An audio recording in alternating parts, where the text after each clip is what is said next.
Hey guys, Long from the ECOM Zone, and over the past 9 months I've been mentoring my friend with his Shopify dropshipping store, and we managed to scale his store up to 240k. As you can see here, it really took off in March, April, May, and this is now the time where he's actually looking into setting up an actual company for his store. And yes guys, this is the revenue figure. The actual profit that he made is around 30% of this, so maybe around 80k profit, something like that. But if you watch my previous video, you can see the profit figures in that video. In this video, we're going to go through the exact Facebook ad strategy that I implemented into his Facebook ad account and how it scaled to 238k over the past 6 months.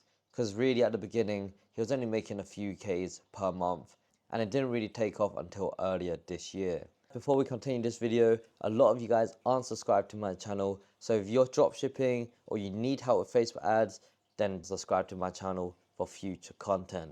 And if you guys are still struggling with dropshipping store, do book in a discovery call or business growth call with me, and I'll help you with your brand, your ads, your store. We'll go through your creatives, etc.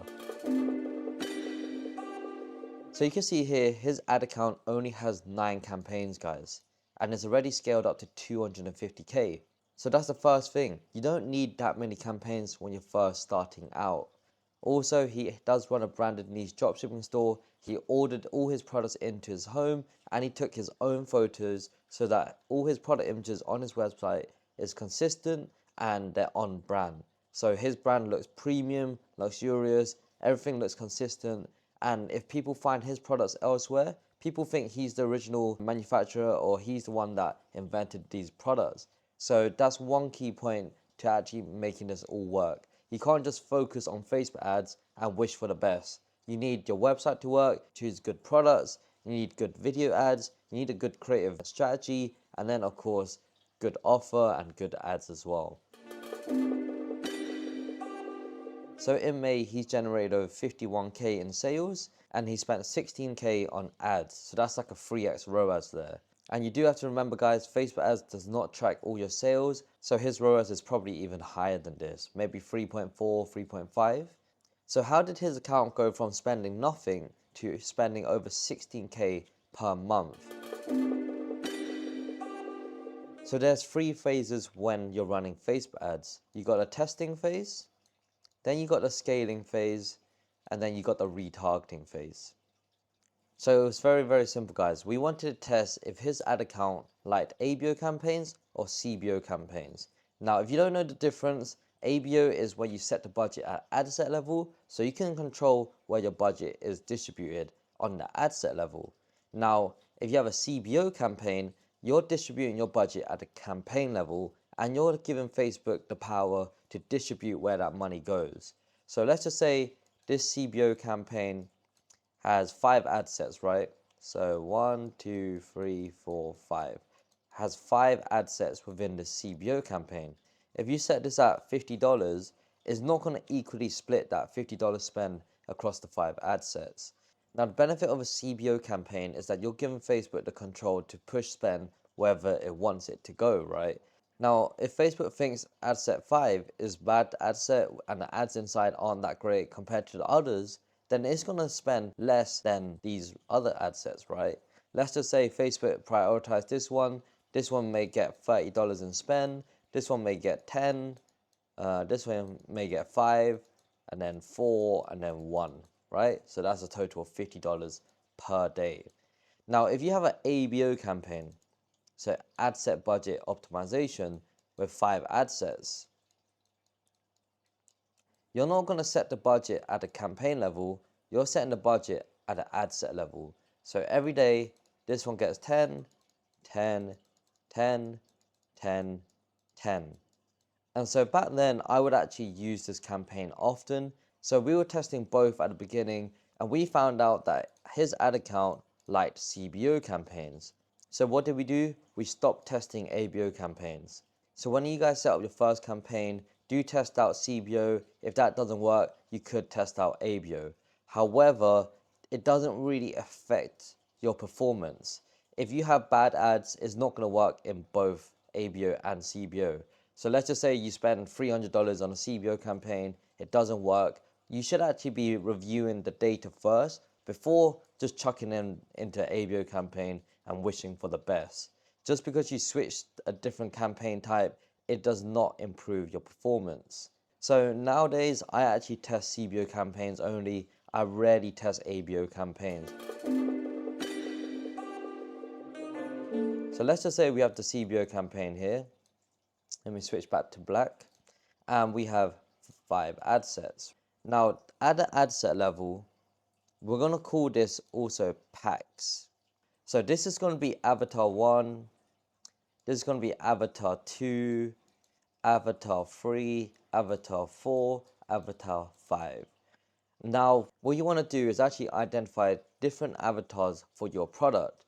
Let's just say your product helps with stress release, then that can be your avatar 1, right? Avatar 2 could be, maybe it's a gifting angle, right? So gifting, this is stress. This one could be like self-buyers. This one could be like gift for their kids. So these are different avatars that you're targeting. So within the CBO campaign, you don't have to have all 5 ad sets. The point is you're creating packs for different avatars / angle that you're trying to target. So like this is a stress angle, gifting angle, self-buyers angle, and this one's gifting to your kids angle, right? So when you come up with a new angle, just add a pack in to the CBO testing campaign. Now within this ad set or pack, you can have as many ads as you like. However, I would suggest you start with more than 3. So +3 and less than 10. The reason being is if you only have like 1 or 2 ads that you're testing, then you're not giving Facebook much room to like test different ads out for you. So don't be lazy with it. You do want to test a lot of ads out. He tested both image ads vs videos.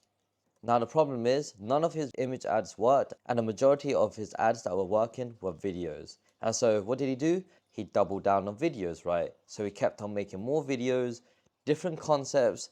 Maybe that's a founder video, maybe that's a product in use video, unboxing video, UGC content creator video. You get the gist, right? So you keep making different concepts, different video formats, different audio tracks, AI narrative ones, story ones. You get the gist, right? You want to just keep making ads. If your ads aren't working, then it's probably not to do with your ads manager. It's mainly to do with your ad creative strategy. So on day 1, you're going to spend $50, right? And you're going to let this run for 3 days, right? So D3, you spent 50 there and another 50. So in total, you spent $150 on that testing phase. Now that we spent $150, we actually need to analyze our ads.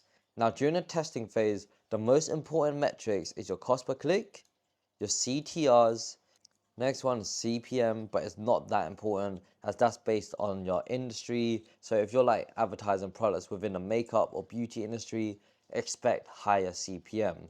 Same with if you're going to sell consumables or supplements, expect your CPM to be a lot higher. Now, the most important one is actually your CPC, making sure that it's less than $1, and then your CTR is more than 2.5%. So that's your click-through rate, and your CPM can vary. Like you can have $100 CPM, but your CPC is very cheap because your CTR is higher, right? So it kind of all balances at the end of the day. Now, if your CPC is like $4, right, and you're unprofitable, then you have a problem with your ad. People just don't care about it and they're not clicking through. And if you check your CTR, it's probably going to be low because no one wants to click through. Now, let's just say you switch off every ad that has a CPC more than $2. Ideally, you do want that less than $1, and it really depends on your average order value and other metrics, right, like your profit margins. But ideally, anything more than 2 for your cost per click, you kill those ads. Even $4, you kill. $1, you keep. So you keep those ads running and you go on to day 4 and day 5. So let's just go to day 5. Now by this day, you would have spent another $100, right? Now what you want to actually look for in this stage is actually add to carts, because You've run your ad for a while now. So at this point, you need your add to carts and your checkouts. And then hopefully on the 5th day, you get a purchase. So that there is your testing strategy. Now, if you reach day 5 and you end up with 0 ads running, well, your testing phase is over and you need to do it again. So what you want to do is go back to the drawing board and create new creatives. There's no point spending more time on the ads manager when the ads is your problem, right? So you do want to make sure you're spending more time creating new ads, filming new content, sourcing more content, rather than spending more time in your ad account. Now remember guys, you're switching off ads if the cost per click is over $2 or sometimes even $1.50. Again, it depends on your average order value. You do want to aim for an average order value over $50. Now let's just say you do get sales, you do get add to carts by day 5. Now let's go to day 8, right? So 3 more days and it's $50 still, $50 still, and then $50 still, right? Now by day 8, some of your ads should ideally have multiple sales. So let's just say ad 1 has 3+ sales, ad 2 has 2 sales, ad 3 has 6+ sales, right? What you want to do is actually start scaling up these ads, and what you also want to do is make other ads that are similar to ad 2, 3, and 1. At the beginning, when you're testing, you want to spend most of your time testing concepts and less time testing variations. So concepts and variations, this is like the testing phase and this is like the scaling phase, right? At the beginning, you do want to spend 80% of your time creating different concepts and 20% of the time creating variations. And when you're scaling, you spend like maybe 30% of your time on concepts and 70% of your time creating variations of those winning concepts. Now, what's a concept? A concept could be like an image ad, video ad, and within the video ads, you have many different concepts, right? Like founder ads, unboxing ads, UGC creator ads, AI ads, story narrative ads. So all these different concepts you want to create ads for at the beginning. You don't want to create maybe one concept. Let's just say it's an image. If you're selling a dog toy, you have a picture of a dog, right? Biting the toy, right? That's one concept.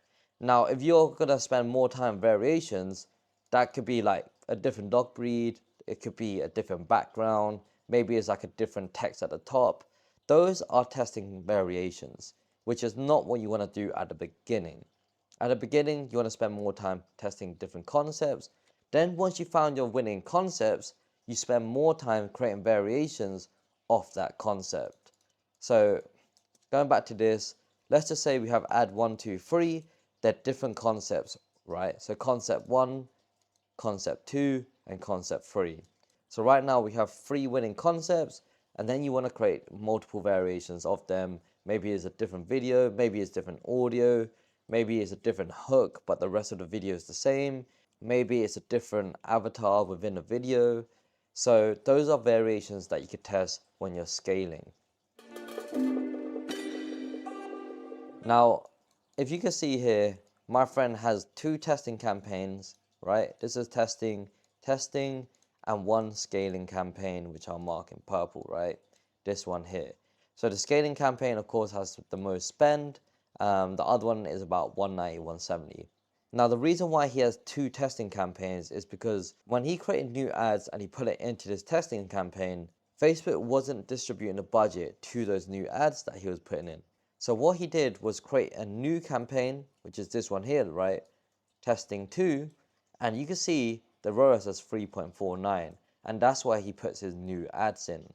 The reason for this is so that you can spend more money and you actually start forcing spend into your new ads. So you didn't just waste your time creating these new ads and Facebook not spending money on them. Because look at it, it's got a 3.49 ROAS. So if he didn't create this new campaign, right, and he left all the ads within the old one, he wouldn't have this 3.49 ROAS, right? So let's actually go to a scaling phase. Now the scaling phase is very simple, guys. As I explained before, you get your winning ads and you test out new variations. And what you can do is dupe these ads from your testing campaign, right? Because it was testing campaign at first. You dupe them, so duplicate into a new scaling campaign CBO. And you just put the budget at $100 with those ads in. Now, in a scaling campaign is a super simple campaign structure. You have your CBO at $100 or whatever you're comfortable with, and then you'll have one ad set. Not multiple ad sets, just one ad set, guys. And any ads that graduate, they qualify with multiple sales, it's got healthy ROAS, you just put them into this ad set. So in this ad set, you may have like 1, 2, 3, 4, 5, 6, 8, 9, 10 different ads sitting in the same ad set. And if you have a new winning ad, just shove it in. Another one, just shove it in. And so this scaling campaign is super simple. One campaign, one ad set, multiple ads within the ad set. Now with this budget here, you should increase this by 5 to 20% per day. Only if you're profitable, decent ROAS, and is healthy. Now, depending on your ROAS, you can scale it up by a bigger amount or low amount. So if your ROAS is like 4 or 5 and it's super healthy, you're super profitable, then you can bump it up to 20% and see how that performs. However, if your ROAS is like 2.5 or you're just breaking even or you're slightly above breaking even, then stick to 5% per day. Again, when you're scaling, spend more time creating variations of your winning concepts. Because now that you've found your winning concepts, you could just keep testing different hooks, audio tracks, etc. And when you're scaling, you should always have your testing campaign running. Just like my friend, he has 2 testing campaigns running and only 1 scaling campaign. The reason being is because of ad fatigue. Now, ad fatigue is real and it's different for different ads, different products. It depends on your audience size and who actually wants to buy your products. So an ad can fatigue after 3 months. If your ad is super good, it could fatigue after a year. Or if the demand for your products is low, then your ads can fatigue after a month. And that's why you need to make sure that you're constantly testing new ads and putting them in the testing campaign so that when they graduate, you put them in the scaling campaign. So if your ad does start to fatigue, you have new ads in the funnel ready to scale. So that there, guys, is how we scaled my friend's brand to 250K within 6 to 9 months. It's honestly mainly to do with your ad creatives. With his products, video ads perform better, and so he's doubling down on video ads. But if you're selling a product that doesn't require videos, then maybe test out static images because they are easier to create. And going back to this section here about add to cart, checkout, and purchases, you're aiming for add to cart rate higher than 4%, a checkout rate of 2%, and a purchase rate of more than 1%. And you can find this on your Shopify analytics dashboard. You should see all that breakdown there. I never actually look at the data on Facebook ads for the add to cart rates and the checkouts because it's never really accurate. So that there, guys, is how my friend scaled to 250K. And if you guys have any questions regarding this Facebook ad strategy, let me know in the comment section below. I hope you guys found the video valuable. If you did, smash that like button and subscribe to my channel for more content. Peace.